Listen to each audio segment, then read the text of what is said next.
नमस्कार दोस्तों, ब्रेक के बाद एक बार फिर से आप सभी का हमारे YouTube चैनल धैर्य स्टडी पॉइंट पे स्वागत है।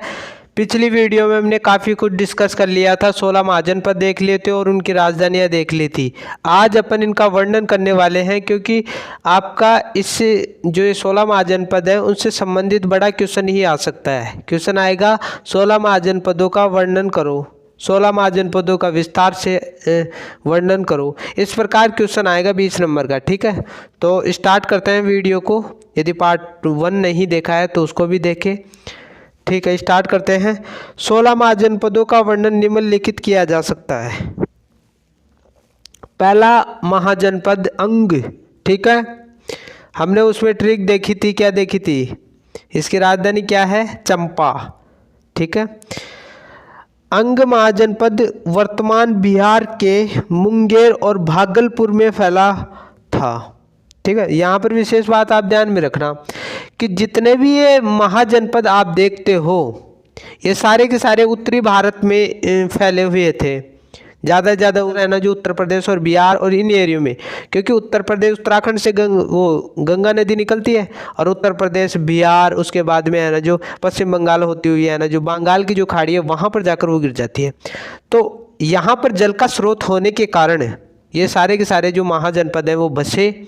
और जैसे मगध साम्राज्य आगे पढ़ेंगे तो वो भी प्रमुख नदियों के किनारे बसा हुआ है। राजनीतिक स्थिति आप देखोगे दिल्ली में ज़्यादा शासन रहा। क्यों रहा? अधिकतर आप देखोगे लगभग उत्तरी भारत में ही ज़्यादा युद्ध लड़े गए, ज़्यादा राजा हुए। क्यों हुए? क्योंकि यहाँ पर नदियाँ बहुत ज़्यादा थी और नदियाँ है ना जो धन का प्रमुख स्रोत मानी जाती है। ठीक है, तो ये जो अंग जो है ना वर्तमान में बिहार के मुंगेर और भागलपुर, मुंगेर और भागलपुर है ना जो बिहार के दो प्रमुख नगर माने जाते हैं। ठीक है, तो यहाँ पर इसका फैलाव है, वर्तमान स्थिति बता रहा है ये। ठीक है, राजधानी चंपा, हमने वहाँ पर डिस्कस किया था, ट्रिक बताई थी कि जो अंग है ना हमारे शरीर के जो अंग है उनकी चंपिंग करेंगे यानी उसकी मालिश करेंगे तो इसे क्या बोले? चंपा। ये कौन कौन सी नदियों के किनारे बसा हुआ था? गंगा नदी और चंपा नदी, उसके मुहाने पर है ना जो ये बना, इसकी जो राजधानी है ना वो बसी हुई थी। इसीलिए इस नदी के कारण इसका नाम क्या निकाल दिया गया? चंपा नदी, यानी चंपा राजधानी इसका नाम डाल दिया गया। ठीक है, नोट, चंपा को तत्कालीन साहित्य में चंपा नगरी के नाम से जाना जाता है। ठीक है, उस टाइम है ना जो इसका दूसरा नाम क्या था?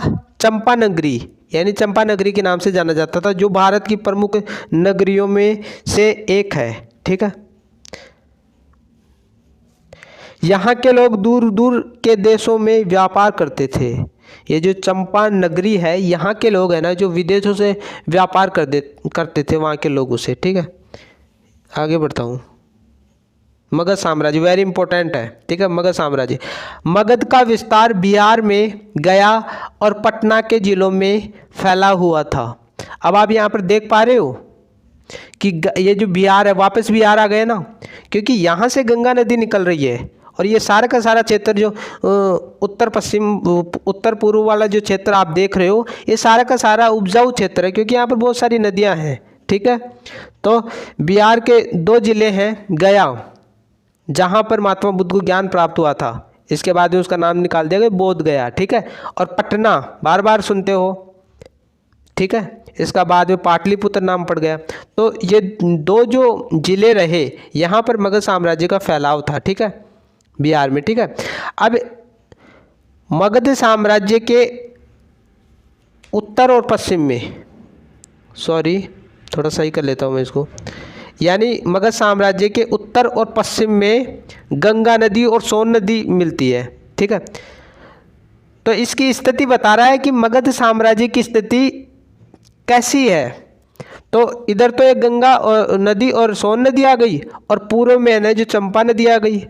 दक्षिण में आप देखोगे तो विंध्य पर्वतमाला, जैसे आप मध्य प्रदेश में देखते हो ना, ये सारा का सारा मध्य प्रदेश में फैली हुई है ये विंध्य पर्वतमाला। ठीक है, तो इस प्रकार आप देख रहे हो कि तीन नदियाँ, देखो तीन नदियों प्रमुख इसकी जो धन संपदा के क्षेत्र में है ना, किसानों के लिए वेरी इंपॉर्टेंट थी, क्योंकि जहाँ पर नदी होगी वहाँ पर फसल अच्छी होगी, अब फसल अच्छी होगी तो इनकम का अच्छा साधन बन जाएगा। इसी कारण मगध साम्राज्य है ना जो शक्तिशाली साम्राज्य बन पाया इन नदियों के कारण ही। ठीक है, राजधानी, तीन राजधानी रही समय समय पर। पहली गिरिव्रज, ठीक है, दूसरी राजधानी थी राजगृह। किसने बनाया था ये राजधानी? बिंबिसार ने। यानी जब बिंबिसार का साम्राज्य आया उस टाइम इस गिरिव्रज का नाम बदलकर राजगृह कर दिया। ठीक है, इसके बाद में पाटलिपुत्र, तीसरी जो राजधानी रही वो पाटलिपुत्र रही। ठीक है, नोट, यहाँ महात्मा बुद्ध के समय बिंबिसार का शासन था। महात्मा बुद्ध उस टाइम है ना जो बिंबिसार यहाँ के मगध साम्राज्य के प्रमुख शासक थे। और आपको पता है कि जब उन्होंने गृह त्याग किया था तो वो मिलकर गए थे बिंबिसार से और उनसे वादा किया था कि ये बिंबिसार ने अचंभित रह गए कि यार एक राजा का पुत्र है ना जो सन्यासी बन गए, बताओ। तो इनसे वादा करके गए थे ये महात्मा बुद्ध कि मैं अवश्य लौटूंगा जब मुझे ज्ञान प्राप्त हो जाएगा। तो बाद में बिंबिसार के शासनकाल बाद में ज्ञान प्राप्त होने के बाद में गए थे और इनका भव्य स्वागत किया गया था। ठीक है, इसके बाद में तीसरा जो महाजनपद है वो काशी है। ठीक है, काशी का नाम आप बार बार सुनते हो। 16 महाजनपदों में काशी महाजनपद सबसे प्राचीन माना जाता है। 16 जनपदों या महाजनपदों में सबसे प्राचीन अपन किसको मानते हैं? काशी। ये विशेष बात आप ध्यान रखना। इसकी राजधानी क्या है? वाराणसी। गरिमावान नगर रहा है, गरिमावान रहा ही है। वाराणसी का आप बार बार नाम सुनते हो। काशी की राजधानी है, एक काशी फेमस है। लोग कहते हैं कि एक बार जो काशी चला गया ना वो स्वर्ग में जगह पाता है, ऐसा मान्यताएं हैं। ठीक है, वाराणसी इसकी राजधानी है। इसके बाद इसी में बौद्ध एवं जैन ग्रंथों में भी काशी के महत्व का विवरण मिलता है। बौद्ध और जैन ग्रंथ जितने भी हुए उनमें आपको काशी का वर्णन देखने को मिलता है। ठीक है, नोट, पहले काशी अत्यधिक धन संपन्न महाजनपद था, लेकिन कौशल महाजनपद के राजाओं ने इसे अपने राज्य का एक प्रदेश बना लिया। ऐसा माना जाता है फ्रेंड्स कि ये धन संपन्न महाजनपद माना जाता था, क्योंकि गरिमावान है यहाँ पर है ना जो एक आध्यात्मिक दृष्टि से भी प्रमुख रखता था ये स्थान, और भौतिक दृष्टि से तो रखता ही था। आध्यात्मिक दृष्टि से क्या होता है कि जो क्षेत्र ज़्यादा हो जाए वहाँ पर क्या होता है, इनकम का सोर्स अच्छा हो जाता है। काशी में लोग जाते हैं तो वहाँ पर धन भी तो चढ़ाते हैं ना, वहाँ पर मंदिर है तो धन भी चढ़ाएंगे। अब उससे आप सोच सकते हो मंदिरों से वहाँ के जो पुजारी होते हैं उनकी कितनी इनकम होती होगी, आप सोच नहीं सकते, क्योंकि चढ़ावा है ना जो बहुत सारा आता है। तो इस प्रकार आध्यात्मिक कारण होने के कारण लोग वहाँ पर जाते हैं। वहाँ के जो लोग हैं वहाँ पर किराए कमरे चलते हैं बहुत सारे, तो उनकी भी इनकम होती है। तो बहुत सारी इनकम अलग अलग क्षेत्रों में, वहाँ पर बहुत सारी ठेलियाँ बसी हुई हैं तो उनकी भी इनकम होती है। तो इस प्रकार धन संपदा के क्षेत्र में पहले भी था और आज भी है। ठीक है, लेकिन क्या हुआ कि कौशल महाजनपद का जो राजा था ना प्रसेनजित, उसने इस पर अधिकार कर लिया। और अब देखो अधिकार क्यों किया, क्योंकि पहले ही धन संपन्न रहा वो महाजनपद है तो फिर करेगा वो तो। ठीक है, कौशल एक महाजनपद है। ठीक है, यह आधुनिक उत्तर प्रदेश के अवध क्षेत्र में फैला हुआ है। अब मैंने पहले बता दिया कि उत्तरी भारत में उत्तर प्रदेश और बिहार ये ऐसे क्षेत्र हैं जहाँ पर नदियाँ बही हुई हैं, बहती हैं, गंगा नदी बहती है। ठीक है, तो आधुनिक उत्तर प्रदेश का जो अवध का क्षेत्र है उसमें इसका विस्तार है। ठीक है, इसकी राजधानी देख लेते हैं। राजधानी श्रावस्ती। ठीक है, प्रसिद्ध नगर अयोध्या और साकेत। ठीक है, राजा कौन कौन से हुए? मानदाता, सत्यवादी, हरिश्चंद्र, दिलीप का नाम आप सुनते हो, उसमें संस्कृत साहित्य में चलता है दिलीप, राजा दिलीप की कहानी आती है। ठीक है, रघु, दशरथ, मर्यादा, पुरुषोत्तम, राम आदि, इन्होंने यहाँ पर है ना जो शासन किया। ठीक है, आगे बढ़ता हूँ। नोट, बुद्ध के समय यहाँ राजा प्रसेनजित का शासन था। ठीक है, इसकी बहन कौशल देवी का विवाह बिंबिसार के साथ हुआ। ये प्रसेनजित था ना, बुद्ध जब राजकुमार थे ना उस टाइम इनसे भिड़ंत हुई थी और इन्होंने बिना शस्त्र उठाए इसको पराजित कर दिया था, क्योंकि महात्मा बुद्ध अहिंसावादी थे। महात्मा गांधी का पहले नाम लेकर आ जाते हैं, लेकिन महात्मा बुद्ध है ना जो प्रमुख यानी सबसे अहिंसावादी महात्मा बुद्ध ही थे। ठीक है, अब बिंबिसार वो ये बिंबिसार ही है। ठीक है, मगध साम्राज्य का प्रमुख शासक। ठीक है, तो इनके साथ में इनकी बहन की शादी हुई थी, ठीक है। इसके बाद में चलता हूँ वज्जी। यह महाजनपद गंगा नदी के उत्तर में नेपाल की पहाड़ियों तक फैला है, ठीक है। गंगा नदी बहती है उत्तराखंड से उत्तर प्रदेश बिहार होती हुई पश्चिम बंगाल और फिर उसके बाद में वो चली जाती है बंगाल की खाड़ी में। तो उसके उत्तर में बता रहा है, तो उत्तर में तो नेपाल है, आपने नक्शे में देखते हो उत्तर में नेपाल है, तो वहाँ तक उसका फैलाव है, ठीक है। राजधानी क्या है, वैशाली है, ठीक है। अब इम्पोर्टेंट बात, महावीर स्वामी यहाँ के ही थे। कहाँ के थे, वज्जी संघ के थे, यानी वैशाली के ही थे ये महावीर स्वामी। तो ये इम्पोर्टेंट बात है, ठीक है। छठा है महाजनपद मल्ल। यह वज्जी संघ के पड़ोस में फैला हुआ है, यानी ये जो वज्जी संघ है ना, इसके पड़ोस में मल्ल फैला हुआ है, ठीक है। यहाँ गणतंत्रात्मक शासन पद्धति थी। गणतंत्रात्मक शासन पद्धति आप जानते हो कि एक को चुना जाता है, यानी वहाँ की जनता चुनती है, ठीक है। यह 2 गणराज्यों में बटा हुआ था। पहले की राजधानी कुशीनगर और दूसरे भाग की राजधानी पावा थी। ये पावा है, ठीक है। पहले की राजधानी कुशी। तो ये 2 क्षेत्र आप देख रहे हो, वेरी इंपॉर्टेंट है फ्रेंड्स। आप पढ़ोगे कि महात्मा बुद्ध की जो मृत्यु हुई थी वो कुशीनगर में हुई थी, यानी कुशीनारा या कुशीनगर में हुई थी, ठीक है। उनकी जो तबीयत है वो पावा में ख़राब हो गई थी, लेकिन वहाँ से वो आ गए, ठीक है। और वहाँ से जो कुशीनारा में जब वो पहुँचे, कुशीनगर में जब वहाँ पर पहुँचे, तो वहाँ पर जाकर उन्होंने महापरिनिर्वाण ले लिया। और पावा में है ना, ये बिहार में है पावा, ठीक है। पावा में महावीर स्वामी की मृत्यु हुई थी, ठीक है। तो 2 इंपॉर्टेंट बात ये ध्यान में रखना, और मैं काफ़ी कुछ समझा दिया इसमें। आगे बढ़ता हूँ। 7वां है चेदी, ठीक है।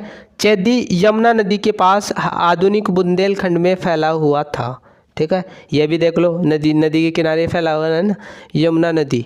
ये आधुनिक बुंदेलखंड, अब जो बुंदेलखंड है वो उसके किनारे पर ये फैला हुआ है, यानी, ठीक है।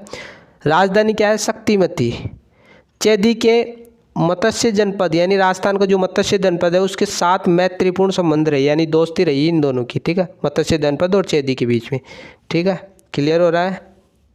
8वां है वत्स, ठीक है। यह है ना जो गंगा नदी के दक्षिण में फैला हुआ है, ये गंगा नदी है उसके दक्षिण में फैला हुआ है ये, ठीक है। इसकी राजधानी क्या है, कौशाम्बी। कौशल से सीमाएं छूती है, ठीक है। जो ऊपर अपने कौशल पढ़ा, उस ये महाजनपद है ना, उसके पास की जो सीमाएं हैं वो वत्स से लगती हैं, ठीक है। नोट। 6ठी शताब्दी ईसा पूर्व में शतानिक और उसके पुत्र उदयन ने शासन किया था, लेकिन उदयन की मृत्यु के बाद मगध ने वत्स को हड़प कर मगध साम्राज्य में मिला लिया। 6ठी शताब्दी ईसा पूर्व की बात है फ्रेंड्स। यहाँ पर शतानिक और उसका पुत्र उदयन ने शासन किया। उदयन जो है ना वो एक प्रमुख शासक रहा, प्रसिद्ध शासक रहा, लेकिन जब तक इसने उदयन ने शासन किया तब तक तो इसको बचा पाया, लेकिन जब इसकी मृत्यु हो गई उसके बाद में ऐसा कोई सा भी शासक नहीं था जो वत्स महाजनपद का कल्याण कर सके। इसलिए मौका देकर है ना जो इसको हड़प लिया मगध ने, क्योंकि मगध है ना जो एक शक्तिशाली वो महाजनपद रहा है, ठीक है। आगे बढ़ता हूँ। कुरु। 9वां है कुरु महाजनपद। आधुनिक दिल्ली मेरठ के आसपास कुरु महाजनपद फैला हुआ था। इसकी राजधानी इंद्रप्रस्थ थी, ठीक है। शासन किसने शासन किया, पांडव वंश, यानी पांडवों ने है ना जो यहाँ पर शासन किया था, जिसमें युधिष्ठिर भी था, यानी युधिष्ठिर और उनके जो बाकी जो भाई थे उन्होंने यहाँ पर शासन किया था। महाभारत काल की बात है, महाभारत में इनका उल्लेख मिलता है, लेकिन जब पांडव वंश नहीं रहा तो उसके बाद में ये इस पर किसी ने अधिकार कर लिया, ठीक है। पांचाल वर्तमान रुहेलखंड और यमुना के मध्य पांचाल का विस्तार था, ठीक है। यह भी नदी के पास में स्थित है। देखो राजधानी, 2 राजधानियाँ थी। उत्तरी पांचाल की राजधानी अहिच्छत्रक, ठीक है, और इसके बाद में दक्षिणी पांचाल की राजधानी काम्पिल्य थी, ठीक है। तो पांचाल की 2 राजधानी रही, अहिच्छत्रक और काम्पिल्य, ठीक है। तो फ्रेंड्स वीडियो चाहे लेट हो जाए लेकिन इस पर ज़रूर वीडियो लाऊंगा, क्योंकि मेरे व्यक्तिगत कारणों के कारण मैं वीडियो जल्दी नहीं ला पा रहा है, लेकिन जल्दी से जल्दी लाने का प्रयास करूंगा। मिलते हैं नेक्स्ट वीडियो में, तब तक के लिए थैंक यू।